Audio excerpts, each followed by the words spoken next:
అంటే ఎవరైనా ఇంట్లో వృద్ధులుంటే వాళ్ళు చాలా అనారోగ్యంగా మంచం మీద ఉంటే వాళ్ళ దగ్గరికి వెళ్ళి అమ్మ బాగున్నావా అని అంటే ఏమంటారంటే వాళ్ళు, అమ్మ ఏం బాగున్నానమ్మా, ఆరోగ్యం బాగాలేదు, నా ఆరోగ్యం బాగుండేటట్టు చేయమ్మా అని అంటారు కదా. అంటే వాళ్ళకి ఎంత వృద్ధులో అయినా వారికి ఏదన్నా వృద్ధాప్యమును బట్టి వచ్చిన అనారోగ్యాల్ని వాళ్ళు ఏం చేస్తారంటే బాగైతే ఇంకా బ్రతకాలి అని, వాళ్ళ ద్వారా ఏమీ ప్రయోజనం లేదు కానీ వాళ్ళు ఏం పని చేయలేరు, వాళ్ళు ఏమీ ఎక్కడ ఎవరికి హెల్ప్ చేయలేరు. కానీ వాళ్ళ ఆశ ఏంటి అని అంటే ఇంకా బ్రతకాలి, ఈ లోకంలో ఇంకా బ్రతకాలి, ఇంకా నేను జీవించాలి అని ఆశ ఉంటుంది కదా. అంటే అందరికీ ఏం ఆశ ఉంటుందండి, ఇంకా వాళ్ళకి అంత వృద్ధులకే అంత వయసు 90 క్రాస్ అయినా 80 క్రాస్ అయినా ఇంకా జీవించాలి అనేటువంటి ఆశ కలిగి ఉంటే మరి ఇంకా యవనస్తులకు కానీ మరి ఇంకా తెలిసిన ఇంకా మన అందరికి కూడా ఎలా ఉంటుందండి, ఇంకా జీవించాలి, నేను ఈ లోకంలో ఏదో సాధించాలి, ఇంకా నేను దీర్ఘాయుష్తో నేను ఉండాలి అని ఆశపడతారు కదా.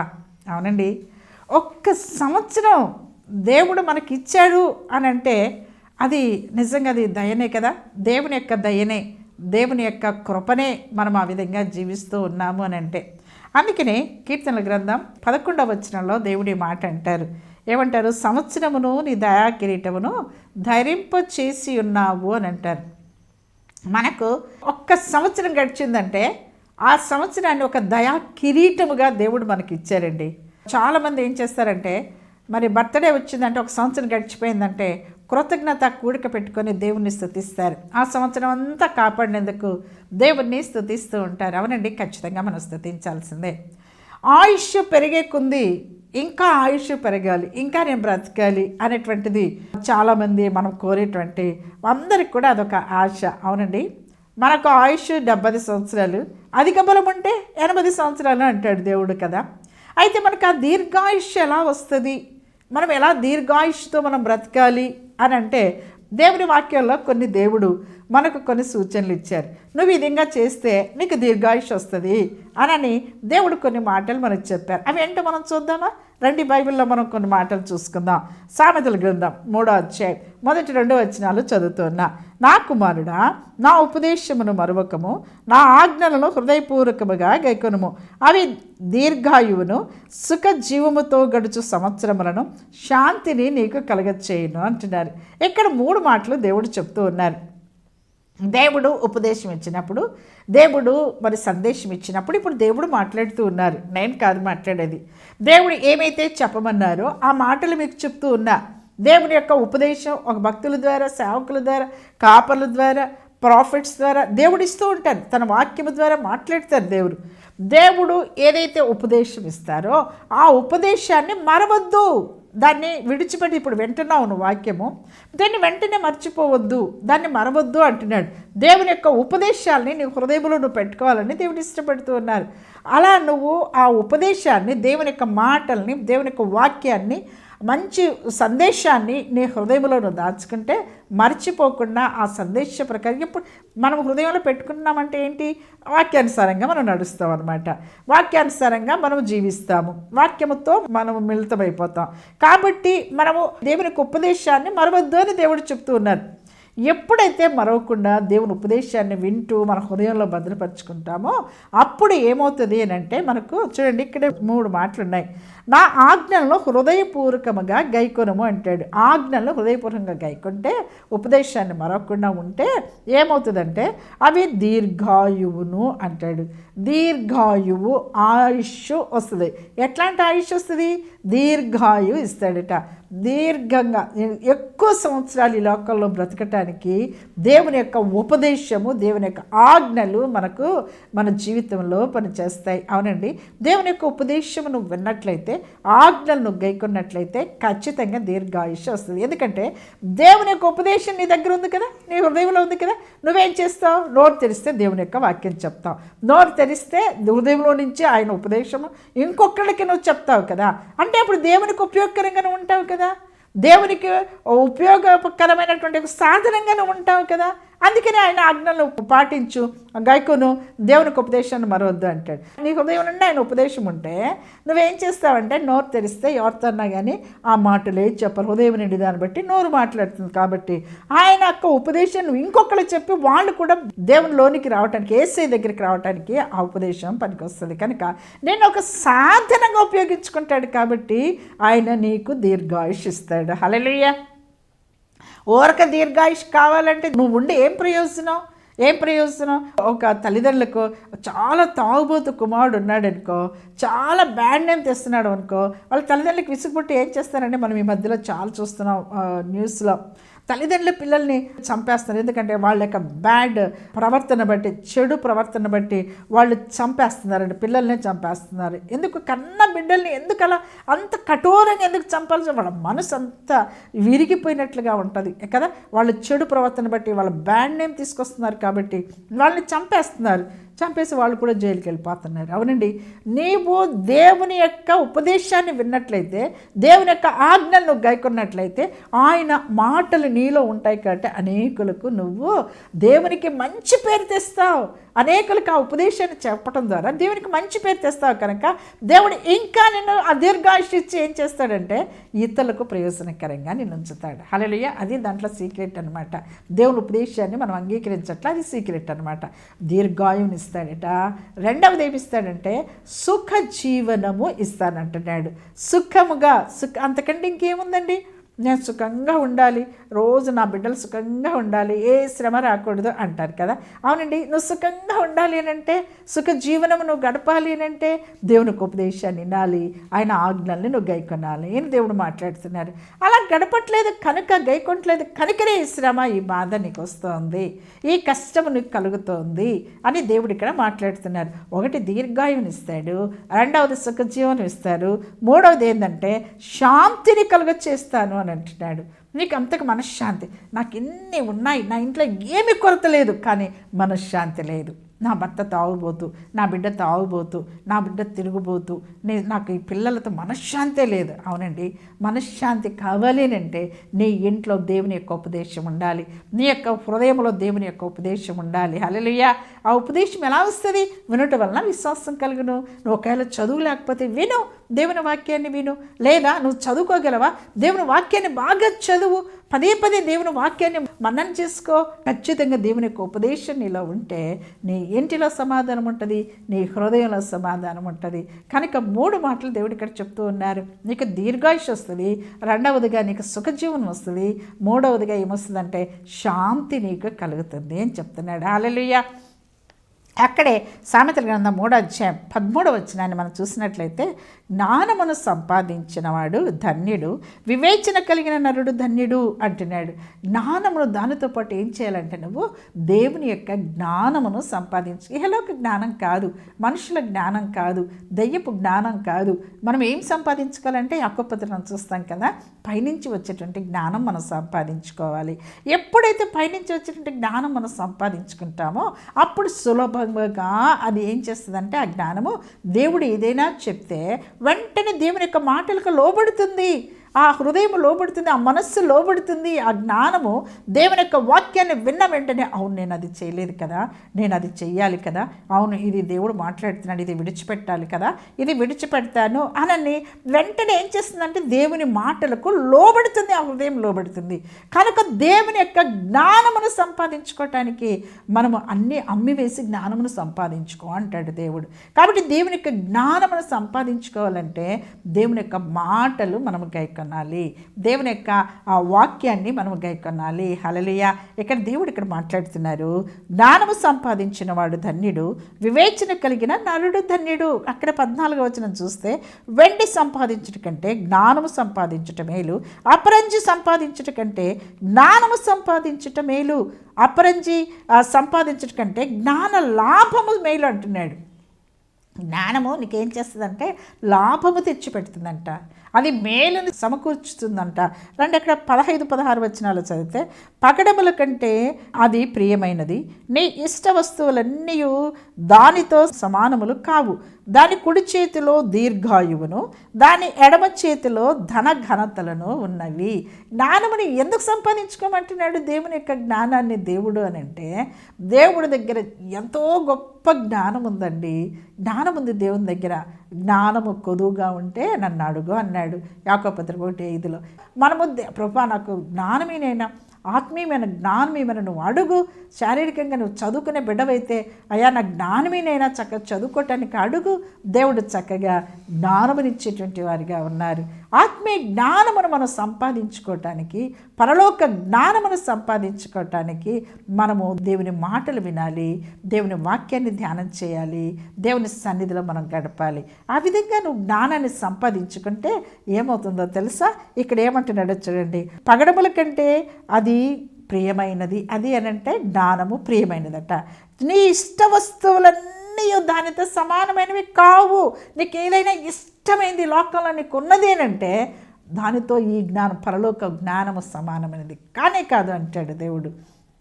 అవునండి, ఈ లోకంతో దేంతో కూడా పోల్చలేం ఈ పరలోకపు జ్ఞానం. ఆ సమానమైనది కాదు అని ఖచ్చితంగా దేవుడు మాట చెప్తూ ఉన్నారు. ఎందుకు అంటే ఆ మాట చెప్తున్నాడంటే అక్కడే చూడండి ఏమున్నదో, దాని కుడి చేతిలో దీర్ఘాయువు ఉన్నది అని అంటున్నాడు. దాని కుడి చేతిలో జ్ఞానమును సంపాదించుకుంటే, ఆ జ్ఞానము నీలో ఉంటే, ఆ జ్ఞానము కుడి చేతిలో ఏందుందంటే దీర్ఘాయువు ఉన్నది. నువ్వు దీర్ఘాయుషతో ఉండాలి, ఈ లోకల్లో బతకాలి అని అనుకుంటున్నావు కదా, దేవుని యొక్క జ్ఞానాన్ని సంపాదించు. పరలోక జ్ఞానాన్ని నువ్వు సంపాదించినట్లయితే కుడి చేతిలో నీకు దీర్ఘాయువు ఉన్నదట. ఎడమ చేతిలో ఏమున్నదో తెలుసా? చూడు, ఎడమ చేతిలో ధనము ఉన్నదట, ఘనము ఉన్నదట. ఆ జ్ఞానాన్ని, పరలోక జ్ఞానం, దేవుడిచ్చే జ్ఞానము సంపాదించుకుంటే, నీ లోపల ఉంటే, నీ హృదయంలో ఉంటే, నీ మనసులో ఉంటే, ఎక్కడ ఏమున్నది అంటే ఆ జ్ఞానము. అందుకే దేవుడు అన్నిటికంటే మించిన పరలోక జ్ఞానము చేతను నింపబడాలని దేవుడు ఇష్టపడుతున్నాడు. కుడి చేతిలో దీర్ఘాయువు ఉన్నది, ఎడమ చేతిలో వచ్చి ధనము ఇస్తానంటున్నాడు, ఘనత ఇస్తానంటున్నాడు. హల్లెలూయా. కనుక నీకు ధనము నీకు కావాలి, ఈ లోకంలో నీకు ఘనత కూడా నీకు కావాలని అందరూ ఇష్టపడతారు కదా. అయితే సింపుల్గా దేవుని యొక్క జ్ఞానాన్ని అడుగు. ప్రభువా, నీ జ్ఞానంలో నేను పెరగాలి, నీలో నేను ఉండాలి, నీ పరలోక జ్ఞానము చేత నన్ను నింపు అని నువ్వు అడుగు. ఖచ్చితంగా నీ దీర్ఘాయం వస్తుంది, తర్వాత ధనం వస్తుంది, ఘనత కూడా నీకు ఈ లోకంలో కలిగేటట్టుగా దేవుడు చేస్తాడు. హల్లెలూయా. ఇదిరండి, మనము 4వ అధ్యాయం 10వ వచనాన్ని చూస్తే, నా కుమారుడా, నువ్వు ఆలకించి నా మాటలను అంగీకరించినడలా నీవు దీర్ఘాయుష్మంతుడగుదవు అంటున్నాడు. ఈ మాటలు నువ్వు విను, ఇప్పుడు చెప్పినవన్నీ నువ్వు విను, దాన్ని అంగీకరించు, నీ హృదయంలో పెట్టుకో. ఆ విధంగా పెట్టుకుంటే నువ్వు దీర్ఘాయుష్మంతుడు అవుదువు అంటున్నాడు. ప్రభా నాకు ఆయుష్ పెంచినైనా, ప్రభా నాకు ఆయుషీనైనా ప్రభా, ఈ రోగం చేత నేను చనిపోకుండా చేయమని చాలామంది అలా ఫోన్ చేస్తుంటారు. భయమేస్తుంది, ఈ రోగంతో భయమేస్తుంది, చాలా కాలం నుంచి జబ్బు ఉన్నది నాకు అని. ఈ భయం లేదు. అలా ఆ రోగం నుంచి తప్పించబడాలి అని అంటే నువ్వేం చేయాలో తెలుసా? దేవుని యొక్క జ్ఞానమును నువ్వు సంపాదించుకునేటువంటి వ్యక్తిగా నువ్వు ఉండాలి. హల్లెలూయా. దేవుని జ్ఞానం సంపాదిస్తే చాలు, ఆయన మాట అంగీకరిస్తే చాలు. నీ దేవుని కుడి చేతిలో దీర్ఘాయువు ఉన్నది, ఎడమ చేతిలో ధనం ఉంది, తర్వాత ఘనత కూడా ఉన్నది అని దేవుడు మాట్లాడుతున్నాడు. మరి ఆయన మాటలు వింటున్నావు, దాన్ని అంగీకరిస్తున్నావా? ఆ మాటలను నువ్వు హృదయపూర్వకంగా నువ్వు అంగీకరిస్తున్నావా? నువ్వు రోగానికి భయపడుతున్నావు కానీ దేవుని మాటలకు నువ్వు భయపడటల్లా. రోగానికి భయపడుతున్నావు, నీ ఆర్థిక సమస్యలకు భయపడుతున్నావు, శత్రువుకు భయపడుతున్నావు, కానీ దేవుని మాటలకు నువ్వు భయపడలేదు. అందుకనే నీకు అన్నీ కూడా శత్రువుగా నీ మీద పడిపోతున్నాయి. ఒక శత్రువుగా నిన్ను భయపెట్టిపోతున్నాయి. పరిస్థితులన్నీ కూడా నిన్ను భయపెడుతున్నాయి. దేవుని మాట మనం అంగీకరిద్దామా? హల్లెలూయా. కనుక మనము జ్ఞానమును సంపాదించుకోవటానికి మనము దేవుని దగ్గరికి రావాలి. పరలోక జ్ఞానమును సంపాదించుకోవాలని దేవుడు ఇష్టపడేటువంటి వారిగా ఉన్నారు. రండి, మనం అక్కడే 10వ అధ్యాయం 27వ వచనం సామెతల గ్రంథంలో మనం చూసినట్లయితే, యెహోవా యందు భయభక్తులు కలిగి ఉండుట దీర్ఘాయువునకు కారణము, భక్తిహీనుల ఆయుష్ తక్కువైపోవును అని ఉంది.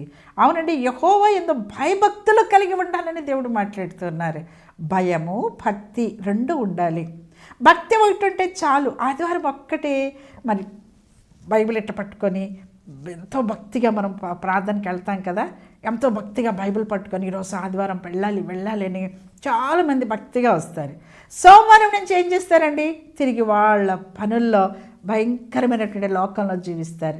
ఆదివారం రాగానే భక్తిగా పట్టుకుంటారు కాదండి. భయము ఉంటే మనం లోకంలో ఉన్నా కూడా భయము కలిగే జీవిస్తాం. పాపము చేయాలన్నా, పాపం మాట్లాడాలన్నా, పాపము చూడాలన్నా భయము అనేది ఉంటే ఆ పాపం జోలికి వెళ్ళాం. దేవునికి వ్యతిరేకమైనది ఏది కూడా వినం, మాట్లాడడం, చూడం మనం. కనుక భక్తి ఒకటే సరిపోదు, భయము చాలా అవసరము. కనుక ప్రతి క్రైస్తవుడు కలిగి ఉండాల్సింది ఏంటంటే దేవుని యొక్క భయము కలిగి ఉండాలి.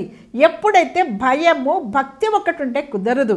భయము భక్తి రెండు కలిగి ఉన్నప్పుడు దీర్ఘాయుష్ వస్తుంది అని దేవుడు నేను ఒక సాధనంగా ఉపయోగించుకుంటాడు, ఒక వెస్సెల్గా నిన్ను దేవుడు ఉపయోగించుకుంటాడు అనే విషయాన్ని దేవుడు ఇక్కడ జ్ఞాపకము చేస్తున్నాడు. హల్లెలూయా. ఇక్కడ మనము ఆ కీర్తన గ్రంథంలో 21:3 వచనాన్ని మనం చూసినట్లయితే, శ్రేయస్కరమైన ఆశీర్వాదములతో నీవు అతన్ని ఎదుర్కొంచున్నావు, అతని తల మీద అపరంజి కిరీటము నువ్వు ఉంచి ఉన్నావు. 4వ వచనం, ఆయుష్ నిమ్మని అతను నిన్ను వరమడుగగా నీవు దానిని అతనికి అనుగ్రహించున్నావు, సదాకాలము నిలుచు దీర్ఘాయువు నీవు దయచేసి. ఎట్లా ఇస్తాడంటండి, సదాకాలము నిలిచి దీర్ఘాయు.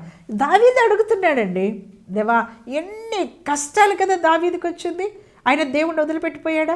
దేవుడిని అస్సలు వదిలిపెట్టలేదు. సౌలు తరుముతున్నా కూడా, అసలు సౌలు శత్రువు కదా, ఎంత తరుముతున్నాడు కదా, చేతికి దొరికితే ఏమన్నా సౌలుని చంపేశాడా? చంపలేదే. చెంగు ఒకటి కోసుకొని నీళ్ళబుడ్డ ఒకటి తీసుకొని వచ్చాడు దావీదు. ఎందుకండి, దేవునికి భయపడ్డాడు. అభిషేకించబడిన వారిని ముట్టకూడదు అనేటువంటి విషయం దావీదుకి తెలుసు. కనుకనే అభిషేకించబడిన వారిని ముట్టకుండా దావీదు ఏం చేశాడో తెలుసా, కేవలము నేను నీ దగ్గరకు వచ్చాను కానీ నిన్ను చంపలేదు చూడని తన చెంగును కోసుకొని వచ్చినట్టుగా మనం చూస్తాం. అవునండి, దేవుని బిడ్డలంటే భయపడుతున్నావా? అభిషేకించిన బడి ఉన్నవారు అంటే భయపడుతున్నావా? మరి దేవుని భయం ఉన్నటువంటి వారు దేవునికి విరోధమైనది ఏది కూడా చేయరు. కనుకనే రైట్ ట్రైల్గా అడుగుతున్నాడు దావీదు, నాకు సదాకాలము నిలిచేటువంటి దీర్ఘాయుష్ నాకు దయచేయమని అడుగుతున్నాడు. హల్లెలూయా. మరి రైట్ ట్రైల్గా నువ్వు దేవుణ్ణి అడగాలేనంటే దేవుని భయం కలిగి దేవునికి అయిష్టమైనది నువ్వు చేయకుండా ఉండాలి కదా. దేవునికి అయిష్టమైనది ఏది చేస్తున్నావు? భక్తి అయితే నీకు చాలా ఉన్నది, భయము, దేవుని భయము లేకుండా నువ్వు ఎక్కడ ఏ విధంగా మాట్లాడుతున్నావో, వింటున్నావో, చూస్తున్నావో, ప్రవర్తిస్తున్నావో నువ్వు ఒక్కసారి నువ్వు ఆలోచన చేయి. ఒకవేళ దేవునికి వ్యతిరేకమైనది ఏమైనా చేస్తూ ఉంటే దేవుని దగ్గర అడుగు, ప్రభువా నిజమే నేను భక్తి కలిగి ఉన్నాను కానీ భయం విడిచి పాపం చేస్తున్నానయ్యా, నన్ను క్షమించు, నీకు వ్యతిరేకంగా నేను మాట్లాడుతున్నా, నేను చూస్తున్నా ప్రభా, నేను ప్రవర్తిస్తున్నానని నీ ప్రవర్తన మందిరంకి వెళ్ళినప్పుడు నీ ప్రవర్తన జాగ్రత్తగా చూసుకోమంటాడు కదా ప్రసంగి గ్రంథంలో 5:1. కాబట్టి మనం ఏం చేయాలి? మనం ప్రవర్తన చాలా జాగ్రత్త. నువ్వు మందిరానికి వెళ్తున్నావు, 10 మంది నేను చూస్తూ ఉంటారు, 10 కన్నులు నేను చూస్తూ ఉంటాయి. అప్పుడు వాళ్ళు వేయలేదమ్మా, మా మందిరంకి బాగా చక్కగా బయలు పట్టుకొని వెళ్తాడు కానీ తన ప్రవర్తన ఏమీ బాగాలేదు. తను ఎంత దుర్మార్గుడు అంటే, ఎంత పచ్చి నోటిదంటే ఆమె, ఆయన ఎంత తాగుబోతంటే అని అంటారు కదా. అలాంటి నీకు కాదు, ఫస్ట్ దేవునికి అవమానం, నువ్వు పోయే మందిరానికి అవమానం, నువ్వు పోయేటువంటి కాపర్లకు అవమానం. నీ సాక్ష్యము ఆ విధంగా బయట చెప్పుకుంటూ ఉంటే. కాబట్టి ఆ మందిరానికి కానీ, ఆ చర్చికి కానీ, ఆ కాపర్లకు కానీ, దేవునికి కానీ అవమానకరంగా జీవించనని ఒక నిర్ణయం తీసుకో. దేవుడు నీకు ఆయుష్ ఇస్తాడు, నీకు ఆరోగ్యం ఇస్తాడు, నేను దీర్ఘాయుష్మంతుడిగా చేస్తానని దేవుడు నేను ఒక అంతమంతుడిగా, నేను ఒక సాధనంగా ఉపయోగించుకుంటానని కూడా దేవుడు మాట్లాడుతూ ఉన్నారు. కాబట్టి దావీదు చక్కగా శ్రేయస్కరమైనటువంటి సదాకాలం నిలిచేటువంటి ప్రభా దీర్ఘాయుష్ నాకు దయచేయమని అడుగుతున్నాడు. దావీదు అడిగినట్టుగా మనము కూడా ఆ విధంగా అడిగితే దేవుడు తప్పకుండా దేవుడు ఇస్తాడు. దేవుడు మాటిస్తే నెరవేరుస్తాడండి. దేవుడు మాటిస్తే ఖచ్చితంగా మన జీవితంలో జరిగిస్తాడు. ఆయన అబద్ధం ఆడుటకు నరుడు కాడు అంటాడు దేవుడు కదా. ఆయన నరుడు కాడు అబద్ధం ఆడేదానికి. కాబట్టి ఇప్పుడు మాట్లాడుతున్నాడు, ఆయన ఉపదేశం ఇస్తున్నాడు. నువ్వు సరిచేసుకుంటే చాలు, నువ్వు దీర్ఘాయుష్మంతుడిగా అవుతావు, దీర్ఘాయుష్మంతురాలుగా జీవిస్తావు. ఏంటంటే మనము హిస్కియా అనే విషయంలో మనం చూస్తే, హిస్కియా కూడా అంతే కదండి. మరి తన యొక్క అనారోగ్య పరిస్థితుల్లో చనిపోతాడని యెషయా వచ్చి చెప్పినప్పుడు మళ్ళీ తను ప్రార్థన చేస్తే, కన్నీటి ప్రార్థన చేస్తే ఏం చేశాడండి? 15 సంవత్సరములు ఆయనకి ఆయుష్ పెంచినట్టుగా మనం చూస్తాం. నీ ఆయుష్ ఒకవేళ ఇప్పటికే అయిపోతుందని డాక్టర్లు చెప్పారేమో, నువ్వు త్వరగా చనిపోబోతున్నావు అని డాక్టర్లు ఒకవేళ నీ రోగాన్ని బట్టి ఒకవేళ వారు నిర్ధారణ చేస్తారేమో, కానీ దేవుడు ఆయుష్ను పెంచేటువంటి వారిగా ఉన్నారు. ఒకవేళ నీ శ్రమను బట్టి నువ్వు సూసైడ్ చేసుకోవాలనుకుంటున్నావేమో, కాదు, దేవుడు నీకు దీర్ఘాయుష్ ఇచ్చి నిన్ను ఒక సాధనంగా ఉపయోగించుకోవాలని ఇష్టపడుతూ ఉన్నారు. ఈ మాటలు విను. నీ శ్రమలో నుంచి ఆయన తప్పించగలిగినటువంటి దేవుడు. నువ్వు ఆయన ప్రేమిస్తే చాలు, ఆయన నిన్ను తప్పించేటువంటి దేవుడిగా ఉన్నాడు. హల్లెలూయా. అమ్మా, నీ తలంపులు తారుమారు చేస్తాడు దేవుడు. నీ యొక్క ఆలోచనలు దేవుడు తారుమారు చేస్తాడు. దేవుడు తప్పిస్తాడు ఆ శ్రమ నుంచి, ఆ దుఃఖం నుంచి, వేదన నుంచి. దేవుడిని ప్రేమించడం నేర్చుకో, ఆయన ఉపదేశాన్ని వింటూ నేర్చుకో, ఆయన ఆజ్ఞలు గైకుంటూ నేర్చుకో. ఖచ్చితంగా నీకు దీర్ఘాయుష్నిస్తాడు. ఆయన సాధనంగా కూడా ఉపయోగించుకుంటాడు. రండి మనం ద్వితీయోపదేశకాండ 30 అధ్యాయం 20 వచనం చూస్తే, నీ పితరులైన అబ్రహాము, ఇస్సాకు, యాకోబులకు ఆయన ప్రమాణము చేసిన దేశములో మీరు నివసించినట్లు యెహోవాయే నీ ప్రాణమునకును నీ దీర్ఘాయుషునకును మూలమై ఉన్నాడు. కాబట్టి నీవును నీ సంతానమును బ్రతుకుచు నీ ప్రాణమునకు మూలమైన నీ దేవుడైన యెహోవాను ప్రేమించి ఆయన వాక్యమును విని ఆయనను హత్తుకున్నట్లు జీవమును కోరుకొనుడి అంటున్నాడు. లైఫ్, జీవం అంటే లైఫ్ కదా. జీవమును కోరుకో, ఆయనను హత్తుకొని జీవించు అంటున్నాడు. వాక్యమును విని అంటున్నాడు అక్కడ.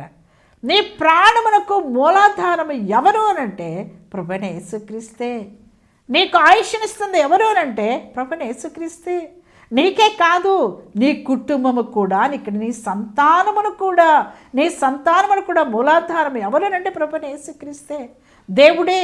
కాబట్టి ఈ దేవుని యొక్క ఆ వాక్యములను విని ఆయనను హత్తుకొని నువ్వు జీవించినట్లయితే ఏమవుతుందో తెలుసా? చూడండి అక్కడ ఏముందో, నా హత్తుకున్నట్లు జీవమును కోరుకొనుడి అంటున్నాడు. కాబట్టి మూలాధారమైన ఆయన ఆజ్ఞలను కోరుకున్నట్లయితే ఖచ్చితంగా దేవుడు నిన్ను ఆశీర్వదించేటువంటి వారిగా ఉన్నారు. కీర్తనల గ్రంథం 91వ అధ్యాయం 15-16 వచనాలు చదువుతున్నా. అతడు నాకు మొరపెట్టగా నేను అతనికి ఉత్తరం ఇచ్చేదను, శ్రమలో నేను అతనికి తోడై ఉండేదను, అతన్ని విడిపించి అతన్ని గొప్ప చేసేదను, దీర్ఘాయువు చేత అతను తృప్తిపరిచేదను, నా రక్షణ అతనికి చూపించేదను. నువ్వు మొరపెడితే దేవుడు ఉత్తరం ఇచ్చేటువంటి వారిగా ఉన్నారండి. నువ్వు మొరపెడితే దేవుడు ఉత్తరం ఇస్తాడు. శ్రమలో నుంచి తప్పిస్తాను అంటున్నాడు, తోడై ఉంటాను అంటున్నాడు, దీర్ఘాయువు చేత తృప్తిపరిచేదని అంటున్నాడు. తృప్తి, మనం ఏదైనా అన్నం ఇష్టమైంది తింటే అదని ఏమన్నా చాలా తృప్తిగా ఉంది, ఈరోజు తృప్తిగా తిన్నాను అంటాం కదా. కాబట్టి నీకు తృప్తి, నువ్వు ఎంతవరకు నువ్వు లోకంలో జీవించాలని నువ్వు ఇష్టపడుతున్నావో అంతవరకు కూడా దేవుడు దీర్ఘాయుష్నిచ్చి నిన్ను తృప్తిపరచాలని దేవుని ఇష్టమైనది కనుక మనమేం చేయాలి? ఆయన వాక్యమును వినాలి, ఆయన హత్తుకొని జీవించాలని దేవుడు ఇక్కడ మనతో మాట్లాడుతున్నట్టుగా మనము చూస్తూ ఉన్నాం. ద్వితీయోపదేశకాండం 11వ అధ్యాయం 12వ వచనాన్ని చూస్తే, నీ దేవుడైన యెహోవా కన్నులు సంవత్సరాది మొదలుకొని సంవత్సరాంతం వరకు ఎల్లప్పుడూ దాని మీద ఉండును అంటున్నాడు. నీ సంవత్సరం ఈరోజు బర్త్డే జరుపుకుంటే మళ్ళీ నెక్స్ట్ బర్త్డే వరకు కూడా దేవుడు సంవత్సరం ఈ దినము నుంచి కూడా సంవత్సరం అంతం వరకు కూడా దేవుడు నీతోనే ఉంటాడు. ఆయన కనుదృష్టి నీ మీద ఉంటుంది అనే విషయాన్ని దేవుడు ఇక్కడ మాట్లాడుతున్నాడు. సంవత్సరం అంతా కూడా నిన్ను కాపాడుతుంది. ఎన్ని ప్రమాదాలు, ఎన్ని యొక్క అనారోగ్యాలు, ఎంత అవమానాలు, దుఃఖాలు ఎన్ని వస్తున్నాయి ప్రతి సంవత్సరం కూడా కదా. అన్నీ కూడా దేవుడు వాటన్నిటిలోంచి కూడా తప్పిస్తూ వస్తున్నారు కదా. మరి ఆయన వాక్యం విని ఆయన హత్తుకుంటున్నావా? దేవుడు నీతో మాట్లాడుతూ ఉన్నారు. 2 ఎఫెసీయులకు రాసిన పత్రిక 6వ అధ్యాయం 1-2 వచనాలు ఏముందండి?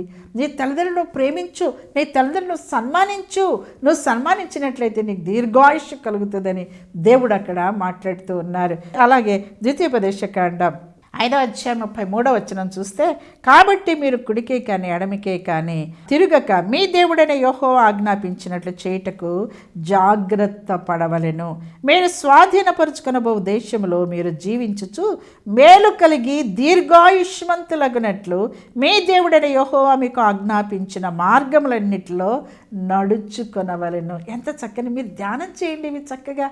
ఇంటికి వెళ్ళి ధ్యానం చేయండి. ఈ మాటల ద్వారా నువ్వు ఖచ్చితంగా కుడికి కానీ ఎడమకు కానీ తిరగకుండా ఆయన మాటలను నువ్వు గైకొన్నట్లయితే ఆయన ఏం చేస్తాడంట, దీర్ఘాయుష్నిస్తాడట. హానోకు దేవునితో కూడా నడిచెను అని రాయబడింది.